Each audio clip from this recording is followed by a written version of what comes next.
రోలా. నమస్తే అన్న. నమస్కారం అన్న. పేరన్న? కిరణ్ అన్న. కిరణ్ అన్న, ఇప్పుడు వచ్చేసరికి కేసీఆర్ గవర్నమెంట్ చూశారు, రేవంత్ గవర్నమెంట్ ఇప్పుడు చూస్తున్నారు, ఏది బాగుందన్న? అన్న కేసీఆర్ గవర్నమెంట్ కంటే కాంగ్రెస్ గవర్నమెంట్ కూడా బాగానే సరే జాబ్ క్యాలెండర్ ప్రకారం ఉద్యోగాలు అవన్నీ భర్తీ చేస్తున్నారు. వెంటనే ఎలాంటి వాయిదాలు లేకుండా నోటిఫికేషన్ అన్ని రిక్రూట్మెంట్ జరుగుతూనే ఉన్నాయి. అయితే మాది మధుర నియోజకవర్గం నాగలవంచ గ్రామం, చింతకన మండలం. సో గత ప్రభుత్వం దళిత బంధు కింద మాకు 10 లక్షలు డబ్బులు మంజూరు చేసింది. ఎన్నికలు కూడా పట్టడం వల్ల అవి సెకండ్ విడత డబ్బులు కొన్ని ఆగినాయి.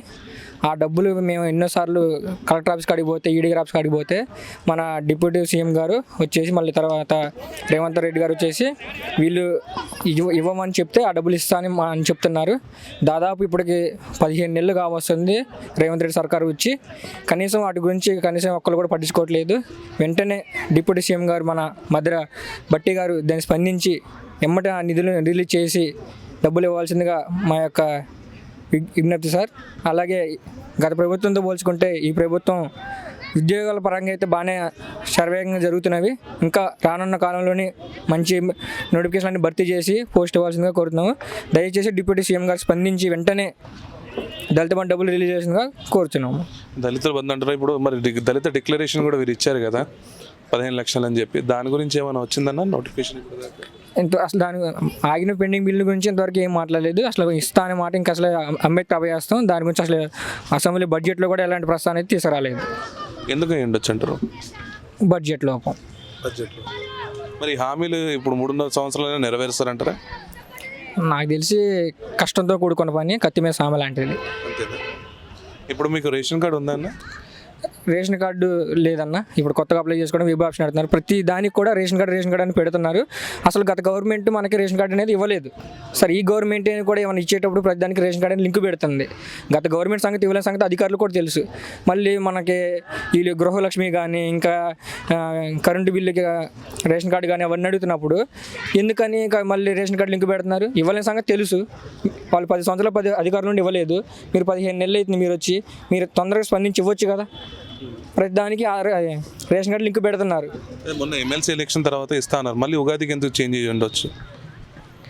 ప్రజెంట్ ఏంటంటే మన రాష్ట్ర బడ్జెట్ చాలా లోలో ఉంది. సో దాన్ని ముందుకు తీసుకోవడం కోసం ఈ వాయిదాలు పడుతున్నాయి. మరి దీనికి సంబంధించి ఏదైనా ఆల్టర్నేట్ చూడొచ్చు అంటారు కదా, మరి దాని గురించి ఏం ప్రపోజల్ చేయట్లేదా?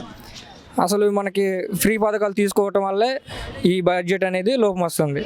ఇప్పుడు ఫర్ ఎగ్జాంపుల్ అది ఫ్రీ బస్ ఉంది.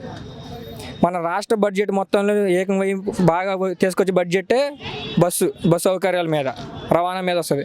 అలాంటిది ఫ్రీ బస్సులు పెట్టడం వల్ల మనకి బడ్జెట్ అనేది తక్కువైతుంది. ఇప్పుడు బస్సులు అనేవి ఖరాబ్ అయిన తర్వాత ఆ ఇన్కమ్ లేదు బస్సులు కొనడానికి కూడా.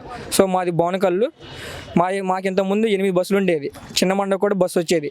ఇప్పుడు టోటల్ మొత్తం మీద 4 బస్సులు, అది కూడా 2 గంటలకు ఒకసారి. ఆ ఫ్రీ బస్సుల వల్ల గర్భిణీ స్త్రీలు అయితేనే, వృద్ధులు అయితేనే, లేకపోతే ఇంకా అనేకంగా స్కూల్కి పోయే వాళ్ళు, కాలేజీ వాళ్ళు చాలా ఇబ్బందులు పడుతున్నారు. బస్సు ఆన్ టైంలో రాలేకపోవడం వల్ల బస్సులు సీట్ ఎక్కి కూర్చుని వాళ్ళు కొట్టుకుంటున్నారు కూడా. అనేక క్రమంలో కాలేజీ కింద పడ్డలు కూడా ఉన్నారు బస్సు ఎక్కువ ఫిల్ కావడం వల్ల. మీది బోనకల్ మధుర మండలం కదా, మధుర నియోజకవర్గం కదా. ఇప్పుడు బోనకల్ మండలానికి బస్ స్టాండ్ ఉందండి? బోనకల్ మండలం బస్ స్టాండ్ ఉంది.